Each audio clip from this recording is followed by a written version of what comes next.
ہم سب کے حال پہ خصوصی فضل و کرم و احسان فرمائے۔ مختصر سے وقت میں چند ایک معروضات سرکار غوث اعظم جیلانی اور اہل بیت اطہار اور اس پر انشاءاللہ ہم اپنی بات ختم کریں گے۔ یہ ایک الگ مسئلہ ہے کہ اللہ تعالی جس کو منتخب کرتا ہے اور جس کو چن لیتا ہے، اپنی بارگاہ کا مقرب بندہ بنا لیتا ہے، تو اسے ہی اپنی بارگاہ سے فیضیاب فرماتا ہے اور اپنی بارگاہ کا قرب عطا فرماتا ہے۔ ورنہ ساری زندگی انسان کو ایڑیاں رگڑتے رگڑتے رگڑتے پوری زندگی گزر جاتی ہے، مگر حاصل کچھ نہیں ہوتا اس کو۔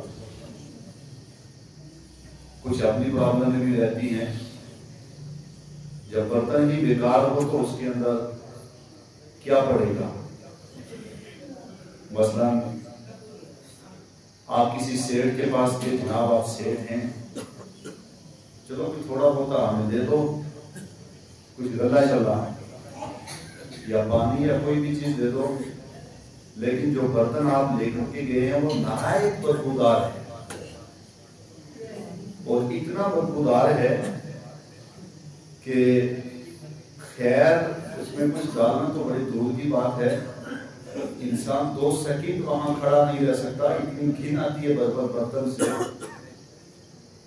تو جس کے پاس آپ جائیں گے تو وہ یہ کہے گا کہ جناب پہلے آپ اس برتن کو صاف کرو پھر کچھ ملے گا۔ برتن ہو خراب، اب ایمانداری سے بتاؤ، خراب برتن کے اندر دودھ ڈالا جائے گا کہ نہیں ڈالا جائے گا؟ شہد؟ یہی میں آپ گنتے رہیں، گنتی شروع کر لیں، ایک بالکل ذرہ برابر کوئی چیز دے اور اس سے لے کے پھر اوپر تک چلے جائیں تو ایک تنکا بھی کوئی اس کے اندر ڈالنے کے لیے تیار نہیں۔ کیوں؟ سوال ہوگا کہ کیوں؟ تو جواب ملتا ہے کہ جو ہمارے پاس برتن ہے وہ برتن اس قدر غلیظ ہے کہ اس برتن کے اندر، اچھا ایک بات اور دیکھیں آپ، برتن جو لے کے آیا ہے وہ بڑا خوبصورت ہے، کیا ہے؟ نیند تو نہیں آ رہی آپ کو؟ جو سے بولے سبحان اللہ۔ جو برتن لے کے آیا ہے وہ بڑا خوبصورت ہے، تو اس کا چہرہ دیکھ کے کہتا ہے جناب کیا آپ کے چہرے کی رنگت ہے۔ پھر آگے لباس دے کے کہا جاتا ہے جناب کیا خوبصورت لباس ہے، ایسا تو وزیر اعظم نے بھی نہیں پہنا ہوتا جیسا لباس ہے، چال ڈھال سارا کچھ۔ خدا کے لیے ہاتھ باندھ کے کہتا ہوں کوئی اپنی طرف نہ لے، یہ میرے ساتھ ہوتا ہے۔ میں جب بھی مثال دیتا ہوں تو بعد میں پھر باہر نکل کے بھی گویا ہوتا ہے جناب یہ مجھے ہی کہا۔ میں کہتا ہوں یہاں 500,000 آدمی ہے، کیا 500,000 آدمی ہے میری نظر تیرے اوپر پڑی تھی؟ تو جو گھٹیا آدمی ہے وہ سوچتا ہے ہمیں اس سے کوئی پرواہ نہیں ہوتی۔ بہرحال اب آپ دیکھیں یہ خوبصورت برتن ہے نا، یہ آنے والا بہت خوبصورت ہے، مگر برتن بیکار ہے۔ اب آپ چہرے کو نہیں دیکھو گے، برتن کو دیکھو گے۔ کس کو دیکھو گے؟ چہرے کو نہیں دیکھا جائے گا۔ نہ صورت دیکھی جاتی ہے نہ سیرت دیکھی جاتی ہے، یہاں تو مانگنے والے کی نیت دیکھی جاتی ہے۔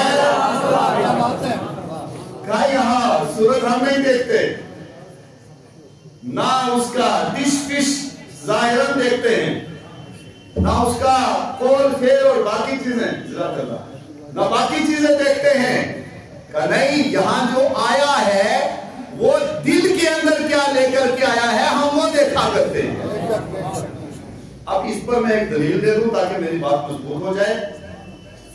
غوث اعظم جیلانی کی بارگاہ ہے، لوگ آپ کے پاس آئے، ایک قبیلہ، ایک خاندان، ایک پورا محلہ آپ کے پاس آیا، حضرت ہمیں ایک ولی کامل کی ضرورت ہے، ایک ولی کامل کی ضرورت ہے، غوث کی کتب کی ضرورت ہے۔ اب غوث اعظم جیلانی کے گھر کے اندر ایک آدمی آیا، کونے کے اندر آ کر کے بیٹھ گیا، آیا چوری کرنے کے لیے۔ اب ہم اس کو یہ نہیں کہیں گے کہ دل میں چوری لے کے آیا، ہم یہ کہیں گے وہ ظاہراً چوروں کی لباس میں آیا، آ کر کے کونے میں بیٹھ گیا۔ سرکار غوث اعظم جیلانی رضی اللہ عنہ نے ایک نظر ڈالی، دیکھا کہ برتن کیسا ہے، برتن کیسا ہے، برتن جب نظر ڈالی تو دیکھا کہ اس کا برتن تو چاند سے زیادہ خوبصورت ہے، اس کا برتن تو سفید کاغذ کی طرح ہے، کوئی داغ نہیں، بالکل پاک بھی ہے، صاف بھی ہے، معطر بھی ہے، مطہر بھی ہے، منور بھی ہے، مجلہ بھی ہے، مسخہ بھی ہے۔ جب ایک نظر ڈالی، دوسری نظر ڈالی، پہلی نظر ڈالی برتن دیکھا، دوسری نظر ڈالی اس برتن کے اندر ایسی خیرات ڈالی، ایسی خیرات ڈالی، صرف عام ولی نہیں ولیوں کے اندر بھی بڑا مقام بنا دیا۔ اسی لیے کہا اب یہ برتن، جہاں سے بات شروع کی، یہ برتن کیا ہے؟ کیا وہ کٹوری ہے؟ کیا وہ کوئی کپڑا ہے یا کوئی بڑا توڑا ہے کہ جس کو ہم لے کر کے ولی کے پاس جائیں گے؟ تو جواب ملتا ہے نہیں، وہ برتن میرے اور آپ کے اندر جو دل موجود ہے، اسی دل کا نام برتن ہے۔ اب آگے آئیے جس مدے پر لانا چاہتا ہوں۔ اللہ تعالیٰ عطا کرتا ہے، ایسا نہیں کہ نہیں دیتا، اور الحمدللہ مجھے 100% اس پر کانفیڈنس، پورا یقین اور اعتماد ہے۔ آپ بھی اعتماد اور بھروسہ رکھیں، میرا رب سنتا ہے۔ ہم نے آزمایا ہے، ہم نے مشکلات میں دیکھا ہے، جب سب نے ساتھ چھوڑ دیا تب ہم نے رب کو پکار کے دیکھا، جب سارے ایک طرف ہو گئے تب ہم نے رب کو پکار کے دیکھا کہ کیا جب کوئی نہیں ہوتا جس پر ہم نے توقع رکھی کہ ہو سکتا ہے یہ مشکل میں کام آئے، اس نے بھی مشکل کے وقت توقعات کے اوپر پانی پھیر دیا، کہا نہیں اس وقت میں بھی ہیلپ نہیں کر سکتا۔ ہم نے کہا یار کس پر بھروسہ رکھیں، کس کو پکاریں؟ تو جواب ملا صرف اس کو پکارو جس نے تمہیں پیدا کیا۔ ہم نے پکار کے دیکھا، اور جب مشکل وقت آیا، آپ بھی اس کو پریکٹیکل کر کے دیکھیں، جب مشکل وقت آئے دروازہ بند کریں، دروازہ بند کر کے تنہا ہاتھ اٹھائیں اور اٹھا کر کے رب کی بارگاہ میں دل سے لو لگائیں۔ کس سے؟ دل سے لو لگائیں۔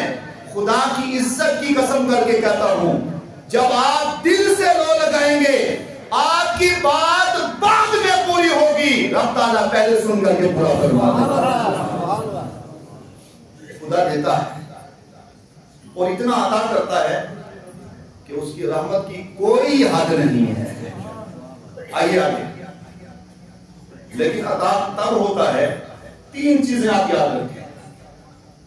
پہلی چیز اپنا برتن صاف رکھیں، دوسرا اپنی غذا صاف رکھیں، اور تیسرا اپنا کردار نمایاں رکھیں۔ جب 3 چیزیں آپ کی نمایاں ہوں گی تو خدا دیتا ہے۔ آؤ غوث اعظم جیلانی کی بارگاہ میں حاضری لگائیں۔ سرکار غوث اعظم جیلانی کے والد ہیں ابو صالح موسیٰ جنگی دوست، کتنے بڑے قابل ہیں، اس وقت بحث میں جانے کا وقت نہیں ہے۔ غوث اعظم جیلانی کے والد ابو صالح موسیٰ جنگی دوست رات کو سوئے ہوئے تھے، خواب میں تھے، آرام کر رہے تھے۔ نبی مکرم صلی اللہ علیہ وسلم خواب میں تشریف لائے اور فرمایا، او ابو صالح موسیٰ جنگی دوست، میں تجھے خوشخبری سناتا ہوں۔ کون خوشخبری سنا رہا ہے؟ نبی پاک صلی اللہ علیہ وسلم۔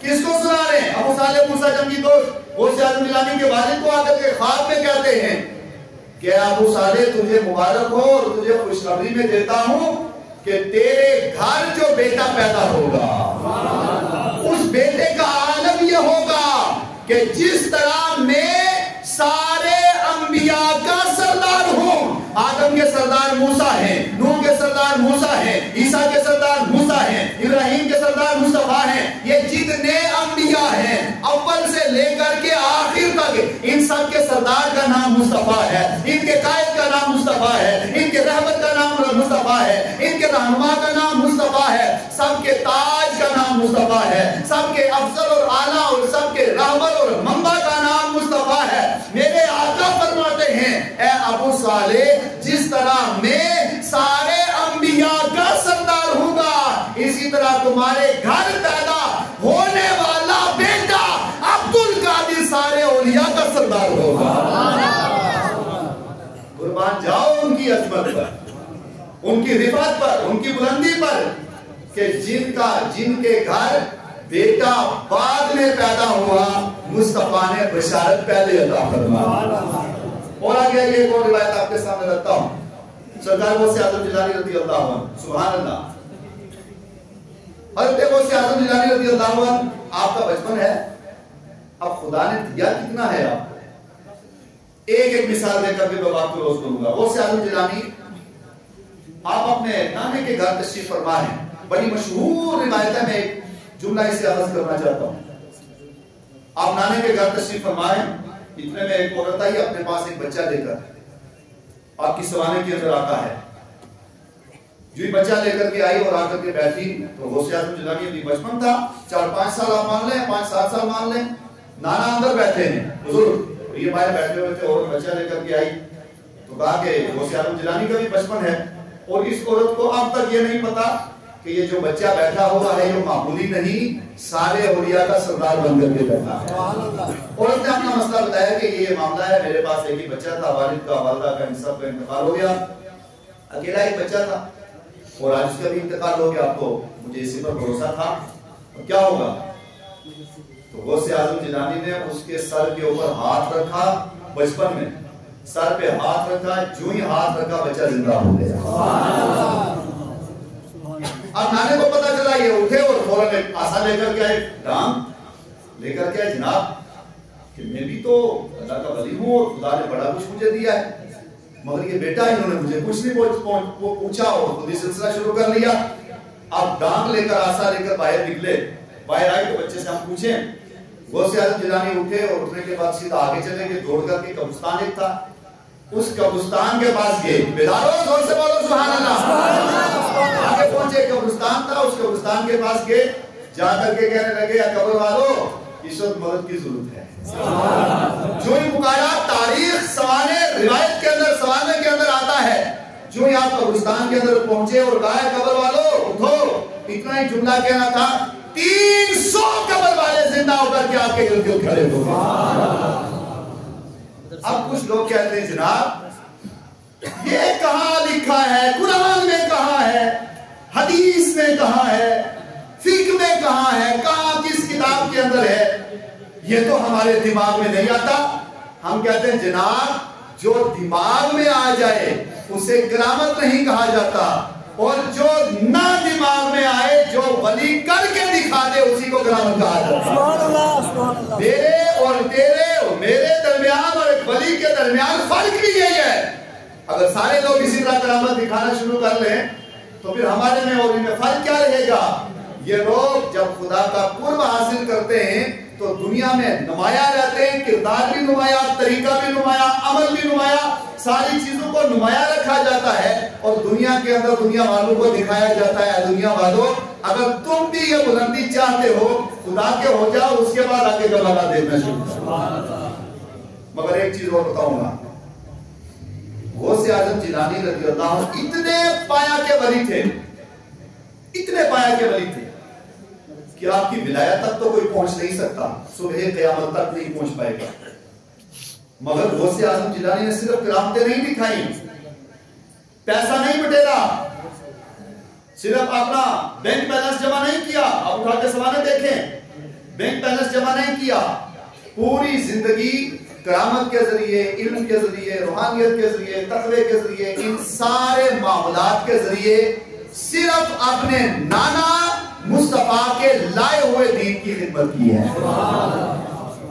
سنو ایک روایت آپ کے سامنے رکھتا ہوں, بیدار ہے تو زور سے بولیں سبحان اللہ. سرکار غوث اعظم جیلانی رضی اللہ آپ کے دور میں یہ میرے پاس کتاب موجود ہے آپ کی غوث اعظم جیلانی کی پوری سوانح. سرکار غوث اعظم جیلانی کے بارگاہ میں 70 مولانا آئے. کیونکہ اگر ایک آج برداشت کا مادہ ختم ہو گیا ہے, ہم برداشت نہیں کرتے.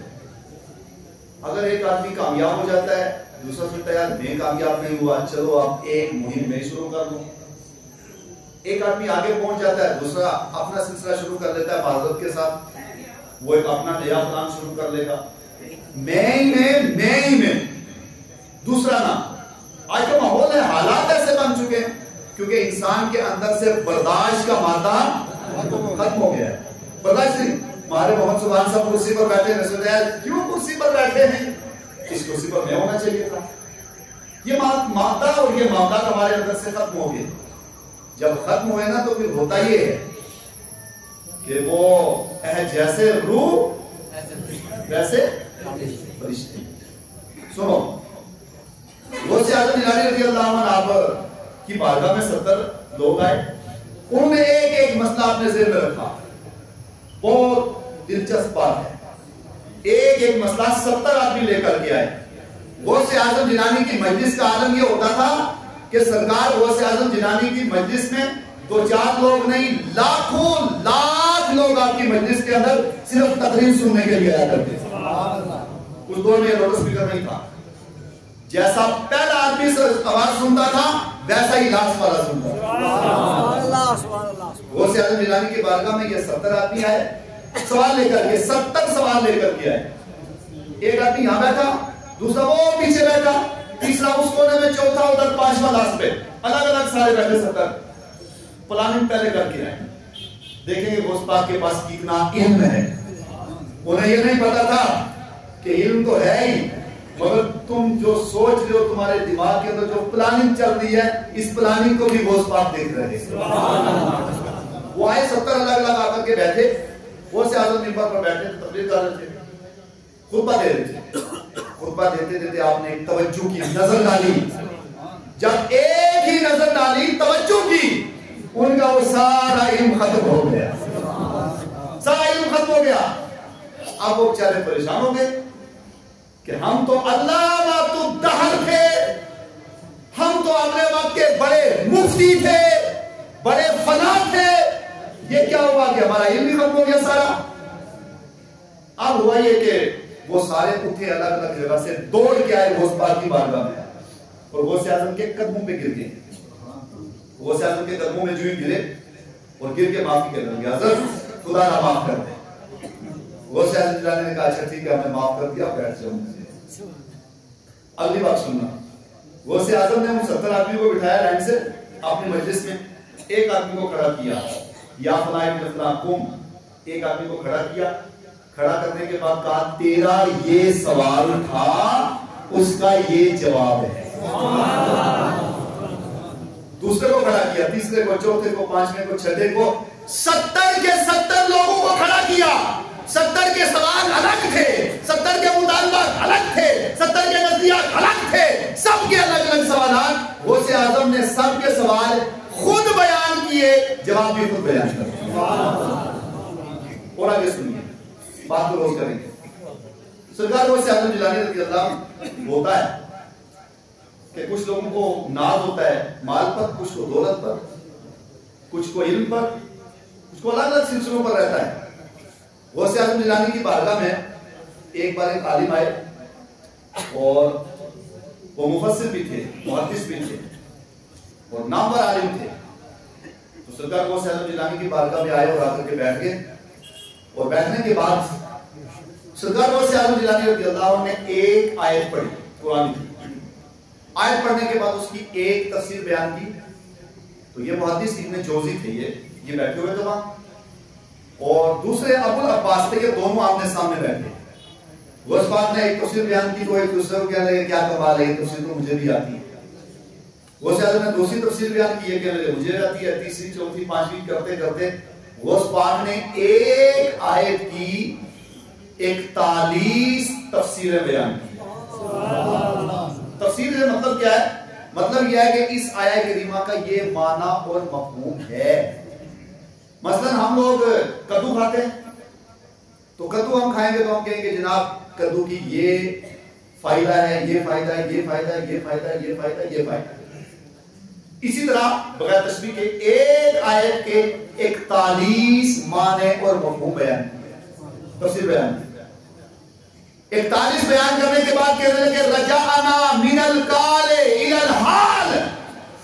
آپ نے کہا یہ ساری تفسیریں قال کے بیان کر رہا تھا، اپنے حال میں آتا حال میں کہا، اور اس کے بعد 41ویں کے بعد جب 42ویں ایک تفسیر بیان کی، ابن جوزی جیسے محدث مجمع میں کھڑے ہو گئے، اپنے کپڑے پھاڑ کر کے مدہوش ہو کر کے زمین کے اوپر گر گئے اور کہنے لگے ہم بھی اپنے آپ کو علم والا سمجھتے تھے، لیکن آج پتہ چلا